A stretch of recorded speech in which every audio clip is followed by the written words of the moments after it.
होने का मुद्दा मकसद यही है कि कांग्रेस को कैसे मजबूत करना है।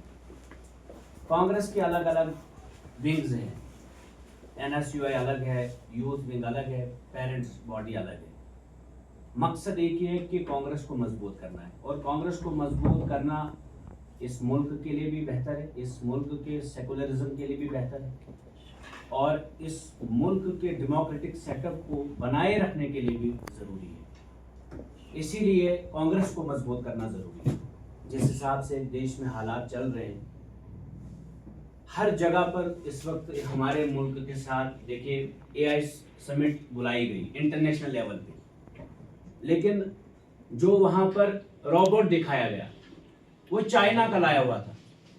अपनी इन्वेंशन हमारे पास। ऐसे में हमने खड़ा होना है कि हमारे देश में हो क्या रहा है। हमारे देश का प्रधानमंत्री साइंटिफिक टेम्परामेंट नहीं है, उनके पास साइंटिफिक अप्रोच नहीं है देश को चलाने के लिए। तो देश को ऐसे हम आगे नहीं ले जा सकते हैं। देश को गांधी के विचारों से, साइंटिफिक टेम्परामेंट से आगे ले जा सकते हैं और वो देश का नौजवान ही आगे ले जा सकता है। हमने ही भविष्य इस मुल्क का तय करना है। आप और हम सब जब एक होंगे, आप और हम सब जब मिलकर इस आइडियोलॉजी के लिए लड़ेंगे, इस पार्टी के लिए लड़ेंगे, इस पार्टी की मजबूती के लिए लड़ेंगे, जब हमारे राहुल गांधी जी प्राइम मिनिस्टर बनेंगे ना, यकीनन देश आगे बढ़ेगा। वरना जो देश के हालात इस वक्त हैं, अगर देश का प्रधानमंत्री ये कहे कि गटर से निकली हुई गैस से हम चाय बनाते हैं, अगर वो कहे कि रेडार जो है बाथरूम में, मतलब उसमें रेडार पकड़ा नहीं जाता है, उसमें जहाज पकड़े नहीं जाएंगे, अगर ये सारी चीजें देश का प्रधानमंत्री बोलेगा तो देश कहां आगे बढ़ेगा। अगर एआई समिट इंटरनेशनल लेवल पर आपने बड़े बड़े विद्वान लोगों को लाया और वहां देश की थू कराई, आपने नकली जहाज वहां लगाया, नकली रोबोट लगाया, वहां पर चाइना का बनाया हुआ लगाया वहां पर, ये इससे देश की छवि पे असर पड़ता है और देश में देखिए नफरतों को किस तरह से परोसा जा रहा है। ऐसे में खड़ा किसने होना है? आपने और हम सब ने खड़ा होना है। अगर हम सब नहीं खड़े हुए तो ये देश पीछे चला जाएगा। हमने चाइना और अमेरिका के बराबर तभी हम अपने आप को ला सकते हैं जब हम साइंटिफिक टेम्परामेंट और एक बुद्धिमान व्यक्ति को एक अच्छी जगह पर बिठाएंगे। तो कांग्रेस आप सब जो आज आए हैं, मेरा यही मकसद है कि आपको हम बताएं कि इस आइडियोलॉजी को लेकर आगे बढ़ें। आपसी तसादात को छोड़कर, आपसी मफादात को छोड़कर मुल्क की मफादात और अपने इलाकाई मफादात, अपने रीजन के मफादात को देखें।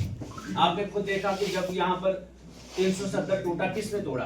और 370 के बाद जो तबाहियां हमने देखी वो आप सबके सामने है। वो क्या हिंदू, क्या मुसलमान, क्या सिख, क्या ईसाई, क्या जम्मू वाला, क्या कश्मीर वाला, सब पिस रहे हैं। हकीकत है। ऐसे में इस सब के ऊपर नजर रखना हमारा दायित्व बनता है। तो कांग्रेस पार्टी को मजबूती देनी है आप सबने और हम सबने मिलकर लड़ना है। और जब हम मेहनत करेंगे अपने अपने गांव में जाकर, अपने शहरों में जाकर, जब लोगों के छोटे छोटे काम भी करेंगे, जब मसले मसाइल भी सुनेंगे, तभी वो कांग्रेस के साथ भी जुड़ेंगे और तभी कांग्रेस भी मजबूत होगी। तो हम जब विंग्स बना रहे, आज हमारे पास डिस्ट्रिक्ट प्रेसिडेंट साहब यहाँ पर इंचार्ज, यही देखने आए कि हमने कैसे जिम्मेदारियां भी देनी, आगे किसको जिम्मेदारी देनी है, कौन जिम्मेदारी संभाल सकता है, इन सब चीजों पर हमने काम करना है। तो मैं एक बार फिर यही कहूंगा कि हम आज के आए हुए मेहमान का एक बार फिर से स्वागत करते हैं और हम यही चाहते हैं आप सबसे, और हम सब यही चाहते हैं कि कांग्रेस आगे बढ़े, कांग्रेस अलग अलग इकाइयों के जरिए से मजबूत हो। और कांग्रेस जब मजबूत होगी, मुझे पूरा विश्वास है कि कांग्रेस की मजबूती से ये देश की मजबूती होगी। वरना जिस जगह पर देश खड़ा है, जिस धाने पर देश खड़ा है, यहाँ देश आगे नहीं बढ़ सकता है। तो आई होप कि कांग्रेस की विचारधारा को समझकर आगे बढ़ेंगे और कांग्रेस मजबूत करेंगे इंशाल्लाह, यही उम्मीद आपसे। अब मैं आप सबसे गुजारिश करता हूँ, इन सब तमाम साथियों से